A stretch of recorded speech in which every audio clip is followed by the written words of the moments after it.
Gracias por seguir con nosotros. Iniciamos con el espacio de entrevista de Informa TVX. Este día lo hemos destinado para poder analizar el proceso de elección de los nuevos magistrados a la Corte Suprema de Justicia.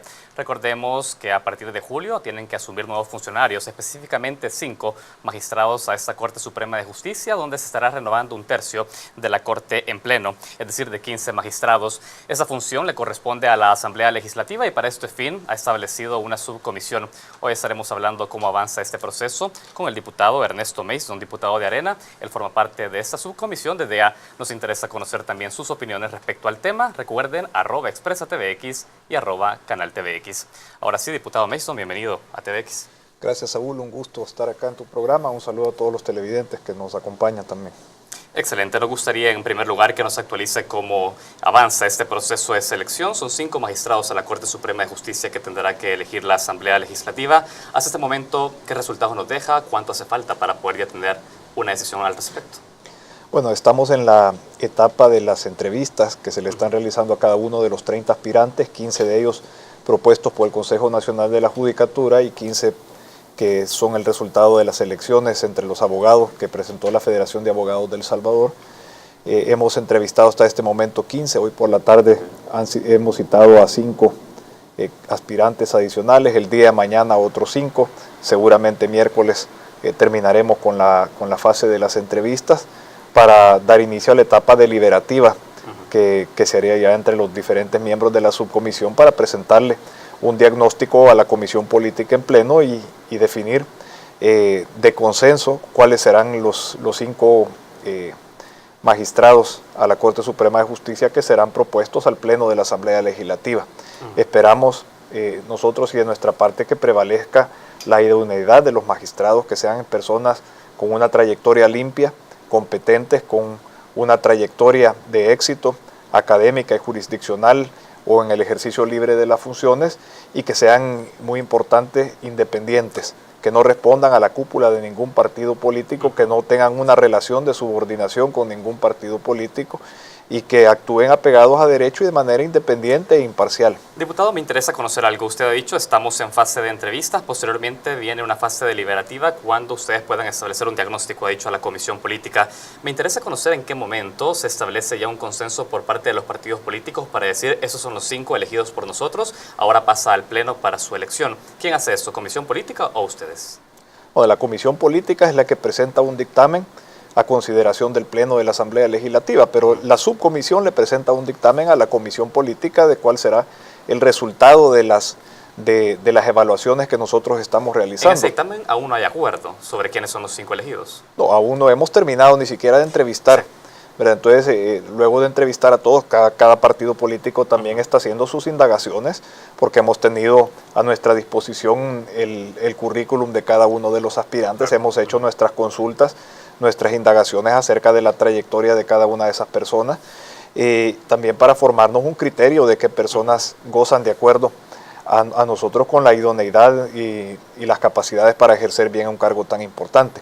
Hay que tomar en cuenta también que las vacantes están 2 en la sala de lo penal, 2 en la sala de lo contencioso administrativo y 1 en la sala de lo civil. Correcto. Es decir, también tenemos que, aunque es la Corte Plena la que asigna a dónde va a ir cada uno de los magistrados electos, a cuál sala, si es de considerar que no sería conveniente como elegir 5 penalistas o 5 con experiencia en el área contencioso administrativa. En fin, debemos de elegir de diferentes ramas del derecho en cuya especialización han tenido la mayor parte de su experiencia estos aspirantes. Usted ha dicho, sin duda, ahora estamos en una fase de entrevistas y yo le preguntaba cómo se tomaba la decisión de quiénes son los 5 elegidos, porque entiendo que aún hace falta fases para poder complementar, pero la decisión, ustedes cuando finalizan su tarea deliberativa y de entrevistas, presentarán entonces sí una propuesta. Estos podrían ser 5 candidatos que nosotros vemos con buenos ojos, ustedes tomen a consideración si son los que ratifican y luego envíen al Pleno. ¿Es así el procedimiento? Sí, se trata de buscar consenso entre las diferentes fuerzas políticas representadas en la Comisión y en la Asamblea Legislativa. Correcto. Hay que tomar en cuenta que se necesita mayoría calificada, es decir, 56 votos, por lo cual ningún aspirante puede llegar si no tiene, digamos, la venia ya sea del FMLN o de Alianza Republicana Nacionalista. Claro. Especialmente entre las 2 principales fuerzas políticas deben haber consensos y eso garantiza que que vamos a escoger gente idónea, que no vaya a responder a ninguno ni otro partido político. Creo que evaluando los 30 perfiles de los candidatos, hay varios que tienen competencias y capacidades idóneas para ejercer esos cargos, y ojalá que eso sea el resultado, pues que prevalezca la idoneidad y que escojamos a las mejores personas de estas 30 para ejercer tan importante cargo como magistrados de la Corte Suprema de Justicia. El objetivo de esta entrevista es que usted también nos comente cómo se desarrollan esos procedimientos de elección. Es una elección importante para el país. Hablamos de funcionarios de uno de los órganos de Estado que tiene que ejercer también independencia y equilibrio en el poder de la República de nuestro país. Yo le hago una pregunta, diputado, usted como representante de Arena, ¿cómo se está determinando después de una serie de preguntas, de un cuestionario que ustedes establecen, que realmente esas preguntas recuperan el espíritu de lo que dicen las leyes y la Constitución de la República en el sentido de elegir candidatos idóneos con el mérito indicado, la notoriedad, la transparencia? ¿Cómo esas preguntas realmente se traducen en criterios que son medibles por ustedes para decir esa es la persona indicada? Bueno, queremos que sea un proceso justo, transparente, donde haya igualdad de oportunidades a cada uno de los aspirantes para que poder evaluarlos de manera imparcial también por parte de la subcomisión. Hay que considerar también que el conocimiento que ellos deben de tener de cómo está el estado actual de la Corte Suprema de Justicia y del órgano judicial en general y qué medidas proponen para mejorarlo, para fortalecer institucionalmente a la Corte Suprema de Justicia y al Poder Judicial, son factores que deben de tomarse en cuenta, dado que cuando un magistrado de la Corte Suprema de Justicia tiene tanto funciones jurisdiccionales en la sala en la que le toque ejercer esas funciones como juez, pero también hay funciones administrativas de la Corte Suprema de Justicia, del presidente y de la Corte en pleno. Entonces también es importante ver cómo eficientar los procesos administrativos, cómo eficientar, por ejemplo, y resolver problemas como el de la mora judicial, el de la vigilancia y la supervisión que debe ejercer la Corte Suprema de Justicia sobre los jueces, sobre los abogados y los notarios. En fin, todos son factores que hay que tomar en cuenta para que las personas que salgan electas no solo tengan las competencias académicas para ser buenos jueces, pero también estén conocedores de los problemas que hay en el área administrativa del órgano judicial y de la Corte Suprema de Justicia y que tengan una idea de cómo resolver esos problemas. Quiero replantearle la pregunta porque yo le decía, hay una serie de preguntas, entiendo que son 8 preguntas las que ustedes han establecido, ¿es así? Son 8 preguntas generales, las cuales no son taxativas, es decir, cualquiera de los miembros de la subcomisión puede ampliar y puede hacer repreguntas o puede hacer preguntas adicionales que no están contenidas en el listado. El listado de las 8 preguntas son preguntas bien generales que nos dan a saber cuál es la experticia que tienen, a conocer algo de sus trayectorias, por qué se considera idóneo para ejercer el cargo y también conocer acerca del estado actual del órgano judicial y de las propuestas que tiene y planes para mejorarlo. Exactamente por eso que usted acaba de mencionar es que surge la duda como una serie de preguntas que en su general estas 8 que son de una manera muy amplia apreciaciones de los candidatos, de los aspirantes a asumir ese cargo dentro de la Corte Suprema de Justicia, finalmente nos están diciendo a ciencia cierta quién está detrás de la persona que responde. La pregunta más bien, ¿no estará haciendo falta otro tipo de mecanismos que nos permitan ser mucho más rigurosos dentro de la subcomisión al tener esa importante función y determinar quiénes podrían ser aspirantes con un buen atestado, con un buen reconocimiento, pero algo medible, diputado? Por supuesto, la entrevista es solo uno de los elementos que van a determinarnos la idoneidad y las capacidades de las personas. ¿Qué viene después? Bueno, antes de eso viene el proceso exhaustivo que por lo menos nosotros como Arena lo estamos haciendo de cada uno de esos candidatos, investigando su trayectoria, pidiendo referencias a sus colegas, colaboradores, en fin, gente que ha tenido relación con ellos dentro del órgano judicial o dentro del ejercicio libre de la abogacía, en fin. Nosotros estamos haciendo nuestro trabajo también de evaluar detenidamente a todas esas personas como fracción, como partido, para determinar la idoneidad y las capacidades que puedan tener para ejercer ese cargo. La entrevista es solo uno de los elementos a tomar en cuenta que nos permiten profundizar sobre ese análisis que hemos hecho sobre cada uno de los perfiles que estamos siendo considerados. Perfecto. Diputado, yo tengo que hacer la primera pausa de esta entrevista. Como contexto tenemos también recientes sentencias de la Sala de lo Constitucional que han permitido un mejor ejercicio en la transparencia de elección de candidaturas, por ejemplo, en el Consejo Nacional de la Judicatura. Quiero que hablemos de qué manera eso también ha venido a influenciar a la decisión que ustedes tienen como Asamblea Legislativa en el proceso. Hacemos la primera pausa de esta entrevista. Estamos hablando del procedimiento de selección de nuevos magistrados a la Corte Suprema de Justicia. Ya volvemos.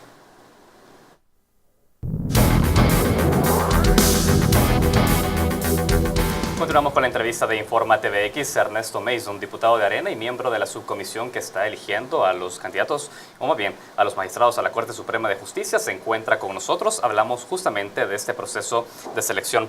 Diputado, usted ya daba una valoración respecto a lo que ha sido la fase de entrevistas. Ha dicho, nos sumamos ahora a una fase deliberativa al finalizar estas entrevistas. Yo le pregunto algo, diversas entidades de la sociedad civil han señalado la importancia de que los nuevos magistrados puedan estar exentos de las injerencias externas como las partidarias, también empresariales, en la toma de sus decisiones. Yo quiero saber cómo están respondiendo los magistrados, los aspirantes actuales que llegan a esta subcomisión para realmente poder blindar su función jurisdiccional de cualquier otro tipo de interés externo al de hacer justicia. ¿Qué tipo de respuestas han obtenido ustedes como comisión respecto a ese tema, diputado? Bueno, hasta ahora todos nos han dicho que no tienen vínculos partidarios ni los han tenido en años recientes. Eso es de las cosas que tenemos que indagar también alrededor de cada uno de los aspirantes para garantizar que eso no sea el caso. No queremos y recientemente y en la actualidad hemos tenido magistrados en el caso del Tribunal Supremo Electoral y de la Corte Suprema de Justicia que han mantenido una relación de subordinación hacia una cúpula partidaria, y te pongo los ejemplos: el caso de Julio Olivo en el Tribunal Supremo Electoral o el caso de Salomón Padilla, quien fuera presidente de la Corte Suprema de Justicia. Había una vinculación directa con la cúpula del FMLN y básicamente lo que hacían dentro del ejercicio de sus funciones es seguir órdenes de la cúpula partidaria. Eso no es conveniente para ninguna institución, y creo que de las resoluciones de la Sala en cuanto a la independencia, imparcialidad y la no subordinación a ningún partido político, cúpula empresarial, etcétera, que deban tener estas personas, sino que deben de llegar a actuar apegados a la ley de acuerdo a las interpretaciones de la ley que ellos consideren, sin la injerencia o sin la vinculación hacia un partido político que les convenga. Por supuesto, cada quien tiene su ideología, pero se puede tener una ideología, sea de centro, sea de izquierda, sea de derecha, pero actuar de manera imparcial, actuar apegados a derecho, y eso es lo que nosotros esperamos de los candidatos que salgan electos a la magistratura de la Corte Suprema de Justicia. Diputado, hemos tenido diversos análisis en este espacio de entrevistas respecto a la independencia judicial, y finalmente a lo que se llega es, nosotros lo podemos determinar a través de sus sentencias. Finalmente ahí puedes darte cuenta si realmente un funcionario judicial está respondiendo precisamente a la justicia o a otro tipo de interés. Le hago una pregunta respecto a la publicidad de estas sesiones que se establecen dentro de cada una de las salas y dentro de la Corte Suprema de Justicia en pleno. Incluso hay algún tipo también de iniciativa por parte de la Asamblea Legislativa, no solo en dejar a las valoraciones de los aspirantes, sino también a una reforma legal para que esto pueda hacerse realmente transparente y poder conocer qué hay detrás de cada uno de los argumentos y criterios judiciales. Yo creo que todo lo que abona a la transparencia y a la Contraloría de la Ciudadanía es positivo. De hecho, es una de las preguntas que se le está haciendo a los diferentes aspirantes. ¿Qué opinan sobre si deben hacerse públicas algunas sesiones de Corte Plena y de las salas? Y en su gran mayoría han contestado que sí, que ellos consideran que deben de ser públicas, por supuesto, respetando ciertos derechos inherentes a las personas particulares de algunos casos que se puedan estar tratando, que no se pueden divulgar en aras de protección al honor de las personas. Pero, por ejemplo, todas las deliberaciones de Corte Plena relativos a temas administrativos deberían de ser públicos de acuerdo a la gran mayoría de aspirantes. Y es algo en lo que yo concuerdo en particular. Creo que debemos de ir avanzando y profundizando la transparencia en las diferentes entidades del Estado, en los diferentes órganos del Estado, a manera de que la Contraloría Ciudadana sea una herramienta eficiente para la buena gestión de los diferentes funcionarios públicos. Ahora, pero esa atribución no le caería ahora en el campo de la Asamblea Legislativa para aplicar las reformas legales correspondientes y hacer realmente abiertas y transparentes esas sesiones, diputado. Puede ser por ley o puede ser por decisiones administrativas que tome la Corte Suprema de Justicia en pleno. Si ellos deciden hacer públicas las sesiones de Corte Pleno donde van a tratar temas administrativos, no necesitan ninguna ley para hacerlo. Ellos pueden tomar una disposición administrativa y empezar a permitir el acceso a la prensa, a los medios de comunicación, a ese tipo de sesiones. No hay ningún impedimento legal que se los prohíba.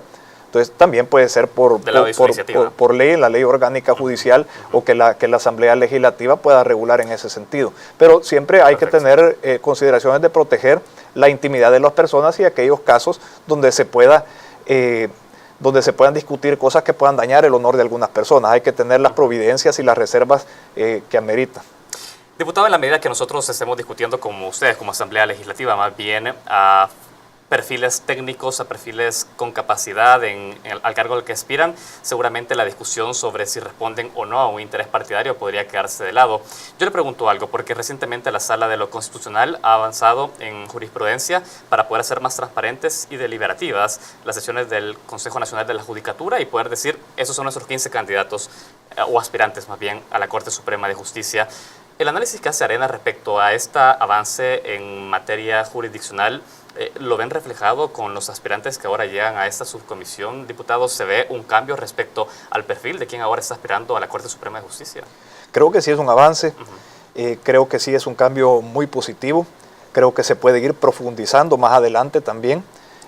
También hay que tomar en cuenta que posteriormente, en los próximos meses, viene la elección de los nuevos miembros del Consejo Nacional de la Judicatura, que también deberían de pasar por un proceso similar al que están pasando estos aspirantes. Entonces se mejora también el nivel de personas y de la independencia de las mismas dentro del Consejo Nacional de la Judicatura, que luego para el 2018 van a hacer los análisis para seleccionar a los 15 aspirantes a la Corte Suprema de Justicia que propondrán. Entonces es algo que se puede seguir profundizando y se puede seguir avanzando, y en la medida que profundicemos la transparencia, la Contraloría Ciudadana, se elevará el nivel de las personas y la independencia de esas personas. Por ejemplo, eso garantizaría un proceso público, que no va a salir electa una persona que se sabe a todas luces que responde a un partido político o que responde a un grupo de poder determinado. Creo que todo eso es positivo y todo eso debería elevar el nivel de los funcionarios y su independencia e imparcialidad.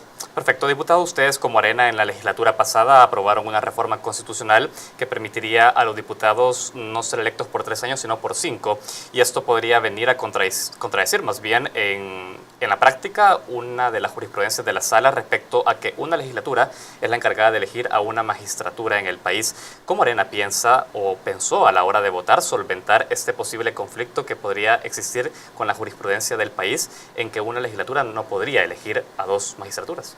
Bueno, es una propuesta de reforma constitucional que no ha sido ratificada. De hecho, la tiene que ratificar por 56 votos esta Asamblea Legislativa para que pueda entrar en vigencia esa reforma. Pero sí se han dado votos para aprobarla. Sí, nosotros no aprobaríamos o no ratificaríamos esa reforma constitucional de no ser parte de una reforma integral de nuestro sistema político electoral, dentro del cual habría que considerar un elemento tan importante como ese, que es que no conviene o no es el espíritu de las reformas constitucionales que se dieron después de los acuerdos de paz, el que una misma Asamblea Legislativa elija 2/3 partes de la Corte. Entonces creo que es algo que hay que revisar dentro del contexto de esta reforma integral electoral, qué salida se le va a dar a eso, a manera de que si la Asamblea Legislativa va a durar los periodos 5 años a partir del 2022, me parece, que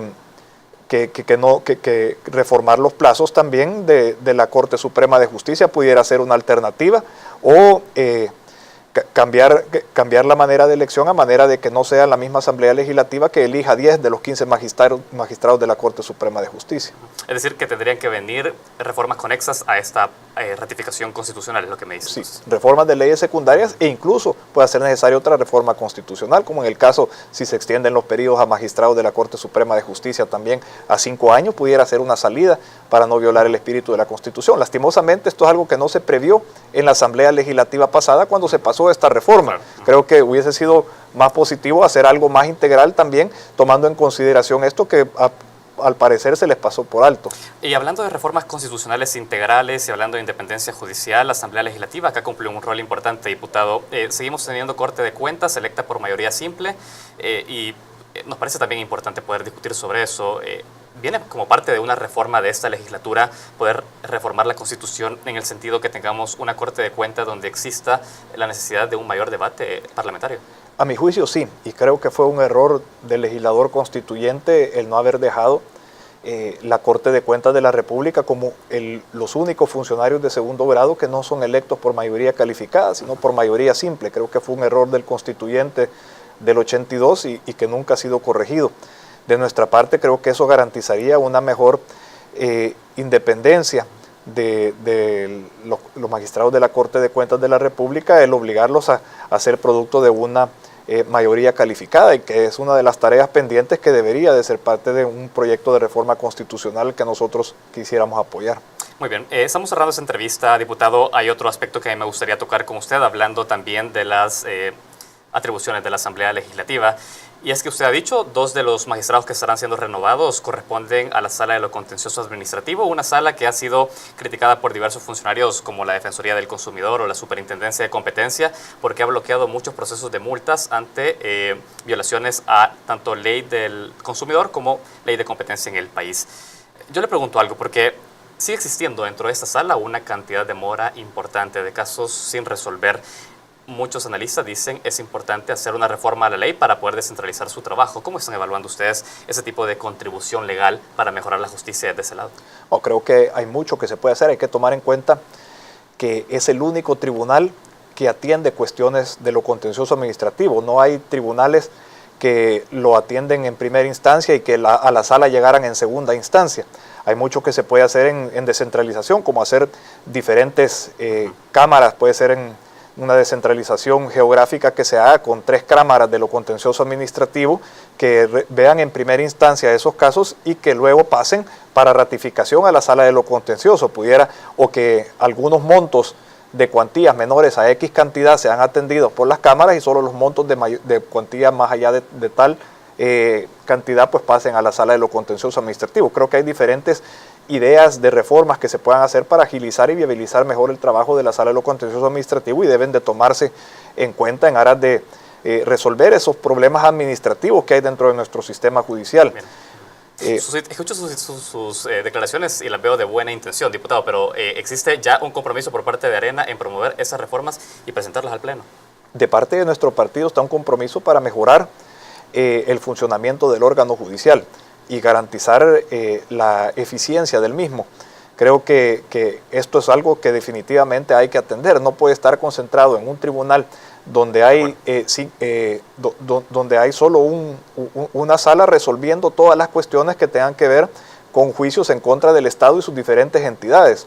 Entonces, el problema de la mora no es un problema de negligencia de los magistrados de la Sala de lo Constitucional, es un problema de que hay que facilitarle su gestión.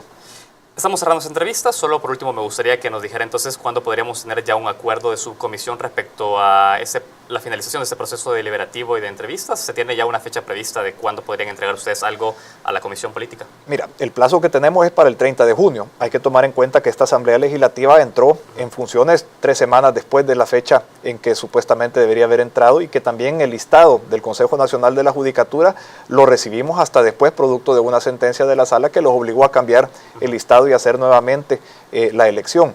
Entonces, por eso estamos un poco retrasados.